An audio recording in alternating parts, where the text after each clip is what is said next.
Right, my team against West Brom. Now, there's been one adjustment to it. I don't think it's a major adjustment. I think it's just because of how much of the ball I expect West Ham to have in this game. It's a huge game, as is every game at the minute. We've got to get 3 points against West Brom. We know what we're coming up against. Sometimes a pragmatic low block side, and equally we can come up against a side that can press a little bit higher and put West Ham under pressure when they've got the ball in our final third. So it's not a simple game plan. It's not even a simple game in itself. But let's talk about West Ham and who I'd like to start for us. Fabianski in goal, again, speaks for himself regarding his place within the team. Vladimir Soufal at right back. Again, centre-backs, Craig Dawson, Angelo Ogbonna.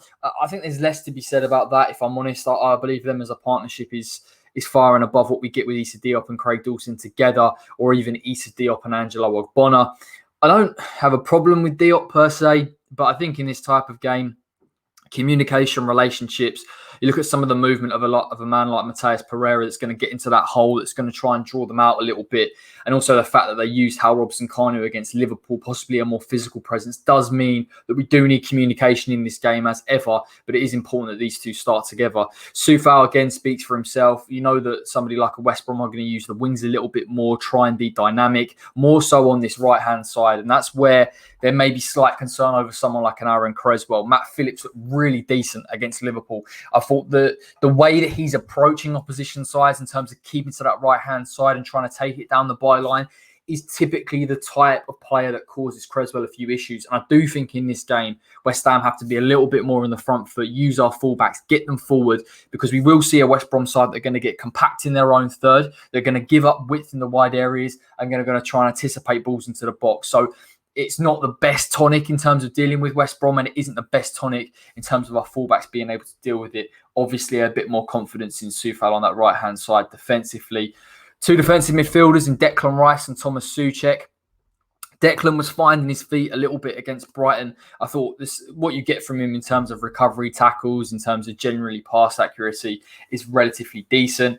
I think where it's going to be tough for us is how our midfield is going to play in possession. And we saw against Brighton the tepid, slow tempo, the lack of intensity against a side that gets into shape very quickly is a problem. And it does mean that it's going to be difficult to play through. And as much as I wouldn't play a Manu Lanzini ahead of these two if he was fit, that is ultimately what you get with somebody like him. So I do think those attacking midfielders in front of Declan Rice and Souček need to be coming into the pockets, need to be interchanging positions like they did against Burnley, and try and draw them out a little bit. Because if we do come up against a 4-5-1 and a five-man midfield, expect West Brom to have a really good understanding in terms of space, not moving out of position, making it tough. And it does mean that the impetus on West Ham to move a lot more in this game. Souček, I believe, will be released further forward. We know that. We saw that against Brighton a little bit more, getting into the box, breaking the lines, giving an additional runner to think about. And I do think that whilst West Brom have improved in that area defensively, as they would do under Sam Allardyce,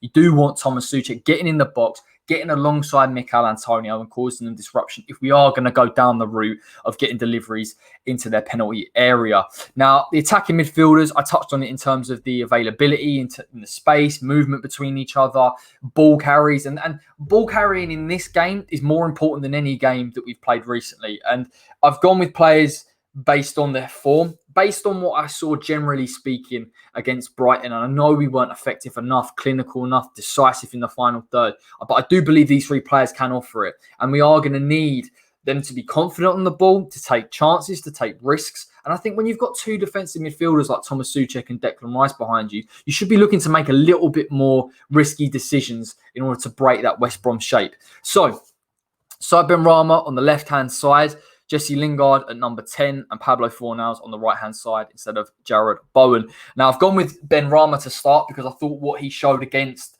Brighton was exactly why I wanted him in the side and exactly why we need him in this type of game, dependent on whether he's on it. Now, it's a bit of a varied term, on it. Is he up for it? I think the reality is he's got a goal against Brighton. He's needed to get a goal for a while, but we've seen inconsistencies from him. In this game, the reason why you put him in is because of the availability. He showed that against Brighton, willing to collect the ball. And then when he gets the ball in that final third, to be decisive. Now, I'm not against West Ham putting deliveries into the box against West Brom, but it is about the quickness of thought, the intensity of it. And Benrahma, he'll fall on his sword a little bit in this game if he doesn't do that. I'm not expecting too much of him defensively. I expect West Ham to have the ball enough for him not to be relied on it, for not to be a weakness down that left-hand side. But he's got to shift the ball quickly. And we saw that against Burnley first half. And that's, of course, why I want him in this game. Lingard, I know, has been having daggers recently regarding his form. He's not the same player that he was when he first came into the club. I think that's natural in terms of a low in form, in terms of goals and assists and contributions. I'm happy overall what I'm seeing with him. I think he's losing the ball a little bit too much, which is where people are getting frustrated. But again, I want Lingard alongside someone like a Mikel Antonio. I don't want him coming deep, and I know he's comfortable with the ball, and I know he likes getting lots of touches and being involved, but you want him in those advanced positions, trying to stretch West Brom's back four a little bit here, because when he's coming deep, he's not contributing in that final third. He's not giving West Brom things to think about, and that's where you want Lingard, in the final third. And if West Brom do try and press up, and they are from a set piece, you know that he can carry the ball. And again, the question mark is, can you be decisive enough? And that's the question with a lot of these players at the minute. Pablo is the most frustrating player because he's actually improving for me. And that's been the best thing to see. I think in terms of him, his overall play on the ball, his passing's improved. He's not being as sloppy. The touches that he's having, he's affecting the things a little bit more in the final third, which is why I'm happy for him to play in this game. And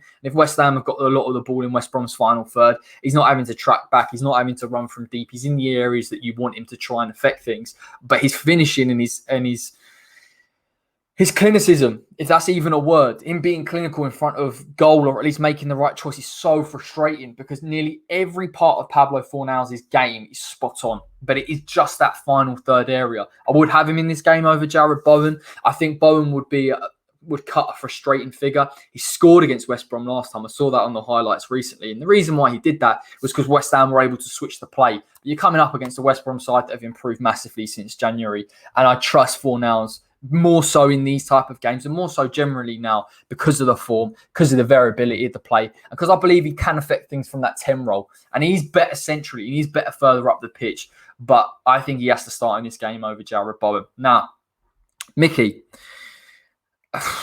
again, frustrating because he's so good in open play, and yet when he gets in front of goal, he can snatch at things. The one thing I will say about Mikel Antonio in a game like this is when he's in the box, his movement and his decisions take the shooting out of it, which is obviously a key element to it. But the actual movement and the runs that he makes are very good.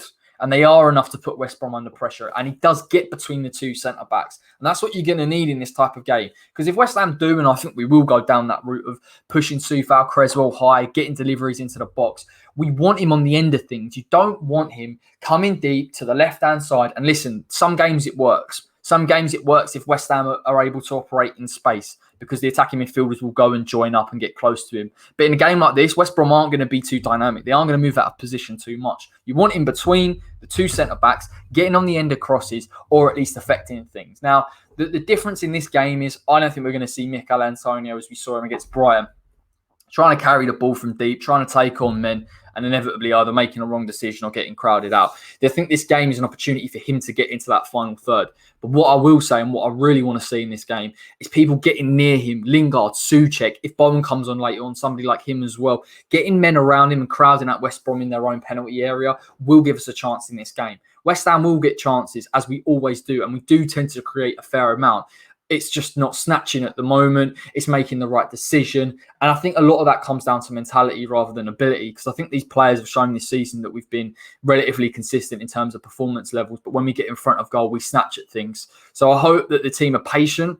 I hope that they are intense in the movement of the play and they come into it with the right attitude. And I do genuinely believe that we come into this game with the right mentality and we can go and get the 3 points, and the 3 points that we need at West Ham at the minute to get European football. That's my team that I would like to see. I think that's the team you will probably see against West Brom. Put in the comment section whether you agree or not. Like the video if you did like it, and subscribe to the West Ham Way if you're watching and you're new. I will be back this evening with a watch along with the usual suspects. It will be from, I believe it'll be 8 o'clock because it is a late kickoff again. I'm looking forward to it. A lot riding on this game. Come on, you Irons. Take care, everybody. I'll see you all shortly.